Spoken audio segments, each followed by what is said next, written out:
കാശ്മീരിൽ നിന്നല്ല, north India ചെന്നാലും ഏത് കടയിൽ ചെന്നാലും അവിടെ ഇതുപോലെ കൊപ്ര ഉണ്ടാവും. ഇത് കണ്ടോ, വലിയ കളറൊന്നുമില്ല കേട്ടോ, കളറൊക്കെ ഫെയ്ഡായിട്ടുണ്ട്. ഇതുപോലെ പാക്കറ്റിലാക്കി ഇവരിങ്ങനെ വിൽക്കുന്നുണ്ട്. ഇത് എത്ര ഗ്രാമാണെന്ന് എഴുതിയിട്ടില്ല. ഈ ഒരു പാക്കറ്റിന് 20 രൂപയാണ് ഇതിൻ്റെ വില.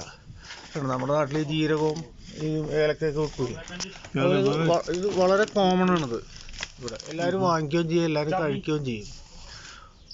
അതായത് കാശുള്ളവൻ ബദാമും അണ്ടിപ്പരിപ്പും പിസ്തയും വാൾനട്ടൊക്കെ വാങ്ങിക്കഴിക്കും. കാശില്ലാത്തവനെ സംബന്ധിച്ച് തണുപ്പിൽ നിന്ന് രക്ഷപ്പെടാനായിട്ട് നമ്മുടെ കൊപ്ര തന്നെ ശരണം.